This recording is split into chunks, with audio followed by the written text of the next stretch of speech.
संक्षिप्त महाभारत के आश्रमेधिक पर्व में अर्जुन का श्री कृष्ण से गीता का विषय पूछना और श्री कृष्ण का अर्जुन से सिद्ध महर्षि और काश्यप का संवाद। जन्मेजय ने पूछा, ब्राह्मण, शत्रुओं का नाश हो जाने के बाद जब महात्मा श्री कृष्ण और अर्जुन सभा में बैठकर वार्तालाप कर रहे थे, उस समय उनमें क्या क्या बातचीत हुई? तो वैशंपायन जी ने कहा, राजन, श्री कृष्ण के सहित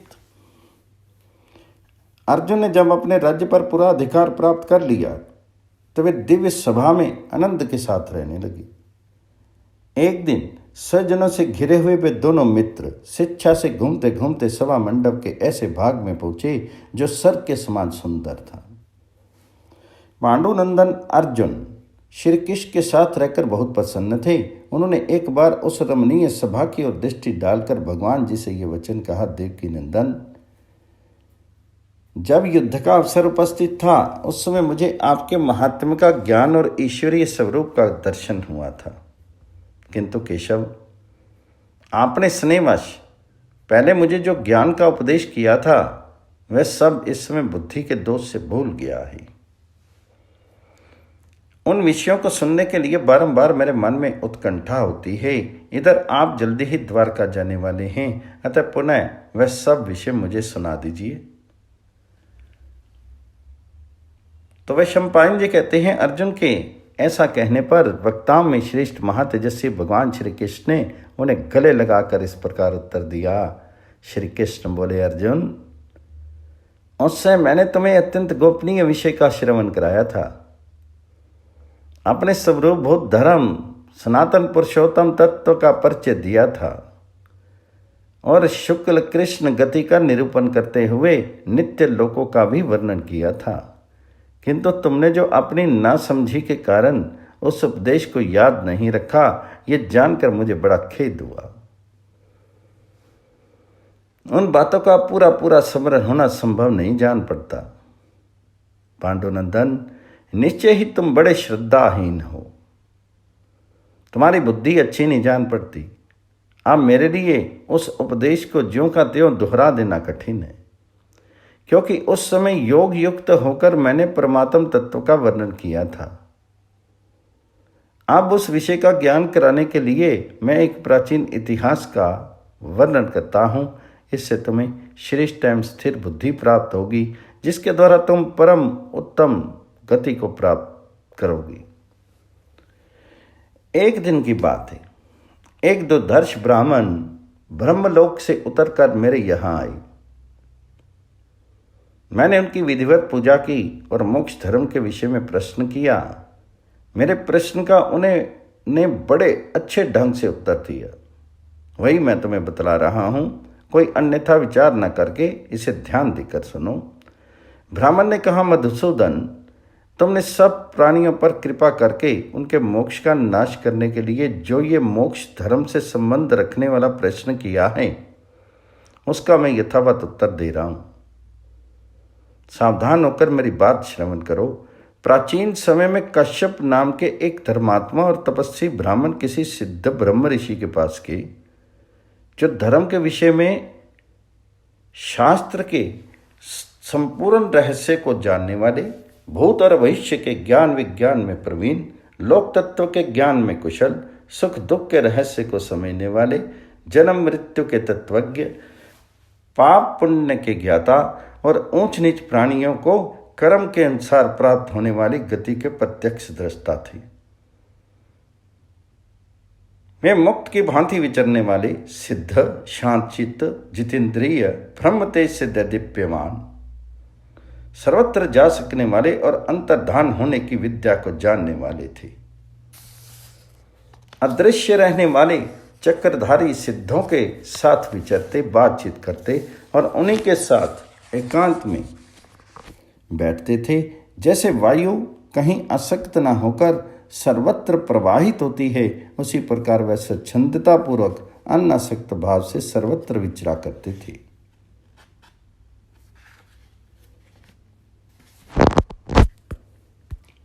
महर्षि कश्यप उनकी उपयुक्त महिमा सुनकर ही उनके पास गए थे। निकट जाकर उन मेधावी तपस्वी, धर्म अभिलाषी और एकाग्रचित महर्षि ने न्याय के अनुसार उन सिद्ध महात्मा के चरणों में प्रणाम किया। वे ब्राह्मणों में श्रेष्ठ और बड़े अद्भुत संत थे। उनमें सब प्रकार की योग्यता थी। वे शास्त्र के ज्ञाता और सच्चरित्र थे। उनका दर्शन करके कश्यप को बड़ा विस्मय हुआ। वे उन्हें गुरु मानकर उनकी सेवा में लग गए और अपने विशेष शुश्रूषा, गुरु भक्ति तथा श्रद्धा भाव के द्वारा उन्होंने उन सिद्ध महात्मा को संतुष्ट कर दिया। जनार्दन अपने शिष्य कश्यप के ऊपर प्रसन्न होकर उन सिद्ध महर्षि ने परासिद्धि के संबंध में विचार करके जो उपदेश दिया उसे सुनाता हूं, सुनो। सिद्ध ने कहा, तात कश्यप, मनुष्य नाना प्रकार के शुभ कर्मों का अनुष्ठान करके केवल पुण्य के संयोग से इस लोक में उत्तम फल और देवलोक में स्थान प्राप्त करते हैं। जीव को कहीं भी अत्यंत सुख नहीं मिलता। किसी भी लोक में वह सदा नहीं रहने पाता। तपस्या आदि के द्वारा कितने ही कष्ट सहकर बड़े से बड़े स्थान को क्यों नहीं प्राप्त किया जाए, वहाँ से भी बार बार नीचे आना ही पड़ता है। मैंने काम क्रोध से युक्त और तृष्णा से मोहित होकर अनेकों बार पाप किए हैं और उनके फलस्वरूप घोर कष्ट देने वाली अशुभ गतियों को भोगा है।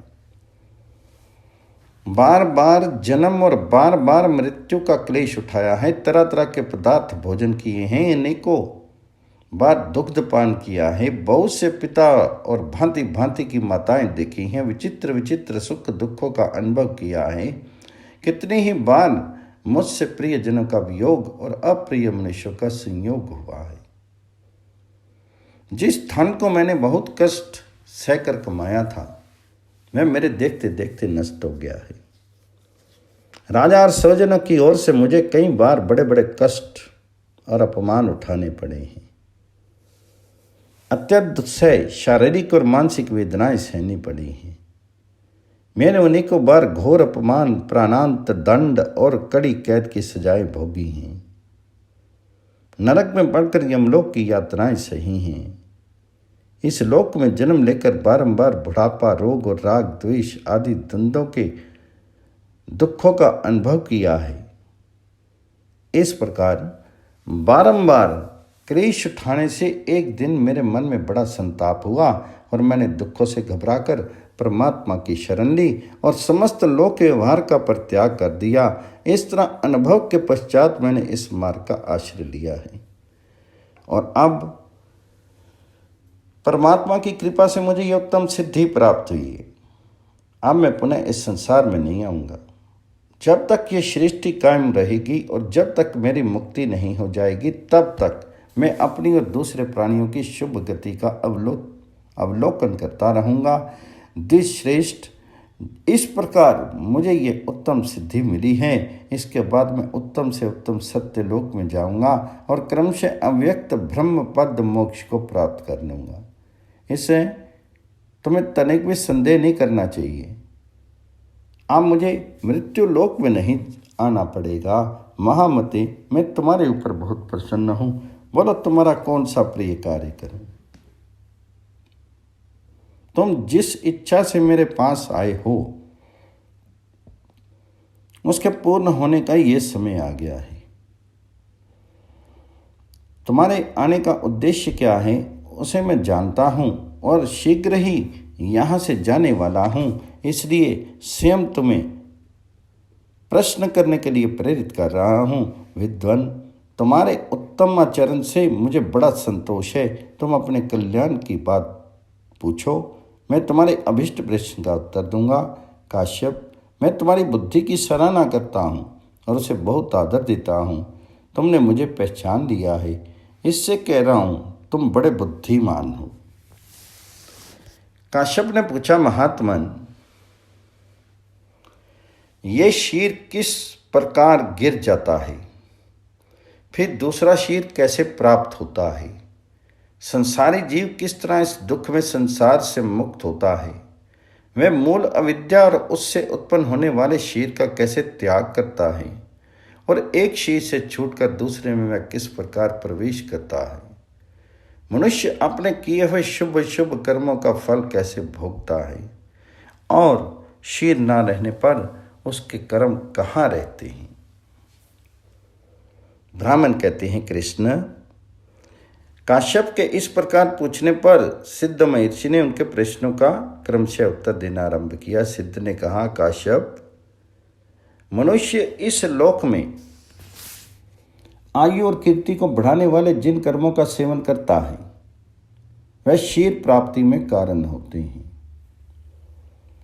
शीर ग्रहण के अनंतर जब वे सभी कर्म अपना फल देकर क्षीण हो जाते हैं, उस समय जीव की आयु का भी क्षय हो जाता है।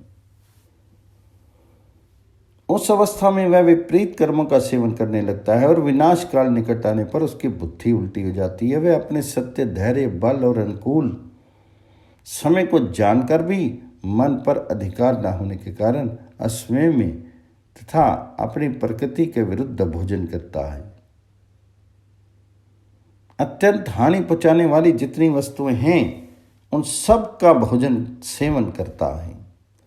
कभी बहुत अधिक खा लेता है, कभी बिल्कुल ही भोजन नहीं करता, कभी दूषित अन्नपान को भी ग्रहण कर लेता है, कभी एक दूसरे से विरुद्ध गुण वाले पदार्थों को एक साथ खा लेता है। किसी दिन गरिष्ठ अन्न और वह भी बहुत अधिक मात्रा में चट कर जाता है। कभी कभी एक बार का खाया हुआ अन्न पचने भी नहीं पाता कि दोबारा भोजन कर लेता है। अधिक मात्रा में व्यायाम और स्त्री संग करता है। काम करने के लोभ से सदा मल और मूत्र के वेग को रोके रहता है। रसीला अन्न भोजन करता है और दिन में सोता है तथा कभी कभी खाए हुए अन्न के पचने के पहले असमय में भोजन करके स्वयं ही अपने शरीर में स्थित वात, पित्त आदि दोषों को कुपित कर देता है। उन दोषों के कुपित होने पर वे अपने लिए पाप नाशक रोगों को बुला लेता है और इन्हीं सब कारणों से उसका शरीर नष्ट हो जाता है। इस प्रकार संसार के सभी जीव वेदनाओं से त्रस्त और जन्म मरण के भय से सदा उद्विग्न रहते हैं। देहधारी जीव जिन इंद्रियों के द्वारा रूप, रस आदि विषयों का अनुभव करता है, उनके द्वारा वह भोजन से परिपुष्ट होने वाले प्राणों को नहीं जान सकता। इस शरीर के भीतर रहकर जो सब कार्य करता है वह सनातन जीव है। अनंत काल उपस्थित होने पर तम अर्थात अविद्या के द्वारा जीव की ज्ञान शक्ति लुप्त हो जाती, उनके मर्म स्थान अवरुद्ध हो जाते हैं। उस समय जीव के लिए कोई आधार नहीं रह जाता और वायु उसे अपने स्थान से विचलित कर देती है। तब वह जीवात्मा बारंबार लंबी सांस छोड़कर बाहर निकलते समय सहसा इस जड़ शरीर को कंपित कर देता है। शरीर से अलग होने पर वह अपने किए हुए पुण्य तथा पाप कर्मों से घिरा रहता है। जिन्होंने वेद शास्त्र के सिद्धांतों का यथावत अध्ययन किया है वह ज्ञान संपन्न ब्राह्मण लक्षणों के कारण ये जान लेते हैं कि अमुक जीव पुण्य आत्मा रहा है और अमुक जीव पापी। जिस तरह आंख वाले मनुष्य अंधेरे में इधर उधर उगते बुझते हुए खद्योत को देखते हैं, उसी प्रकार सिद्ध पुरुष अपनी ज्ञान में दिव्य दृष्टि से जन्मते मरते तथा घर में प्रवेश करते हुए जीव को सदा देखते रहते हैं। शास्त्र के अनुसार जीव के 3 स्थान देखे गए हैं, मृत्युलोक, स्वर्गलोक और नरक। ये मृत्युलोक की भूमि जहां बहुत से प्राणी रहते हैं कर्म भूमि कहलाती है। यही शुभ और अशुभ कर्म करके सब मनुष्य उसका यथा योग्य फल प्राप्त करते हैं। यही पुण्य कर्म करने वाले जीव स्वर्ग में जाकर अपने कर्म के अनुसार उत्तम भोग प्राप्त करते हैं और यही पाप कर्म करने वाले मनुष्य कर्म के अनुसार नरक में पड़ते हैं। यह जीव की अधोगति है जो घोर कष्ट देने वाली है। इससे पढ़कर पापी मनुष्य नरक अग्नि में पकाए जाते हैं। उनकी यात्रा से छुटकारा मिलना बहुत कठिन है, इसलिए पाप कर्मों से अलग रहकर अपने को नरक से बचाने का विशेष ध्यान करना चाहिए। आप स्वर्ग आदि उधर लोकों में गए हुए प्राणी जिन स्थानों में निवास करते हैं उनका वर्णन करता हूं, सुनो। इसको सुनने से तुम्हें कर्मों की गति का निश्चय हो जाएगा और नैष्ठ की बुद्धि प्राप्त हो जाएगी। जहां वे समस्त ताराएं हैं, जहां चंद्रमंडल प्रकाशित होता है तथा जिस लोक में सूर्य मंडल अपनी किरणों से दीप्यमान दिखाई देता है, उन सब को तुम पुण्य कर्म करने वाले मनुष्यों के स्थान समझो। पुण्य आत्मा मनुष्य उन्हीं लोकों में जाकर अपने पुण्य का फल भोगते हैं। जब जीवों के पुण्य कर्मों का भोग समाप्त हो जाता है तब वे वहां से नीचे गिरते हैं। ये आवागमन की परंपरा बराबर लगी रहती है। ऊपर के लोकों में भी ऊंच नीच और मध्यम का भेद रहता है, इसलिए वहां निवास करने वालों को भी दूसरों का तेज और ऐश्वर्य अपने से अधिक देखकर मन में संतोष नहीं होता। इस प्रकार जीव की इन सभी गतियों का मैंने पृथक पृथक वर्णन किया। अब ये बताऊंगा कि जीव किस प्रकार घर में आकर जन्म धारण करता है। तुम एकाग्रचित होकर इस विषय को सुनो।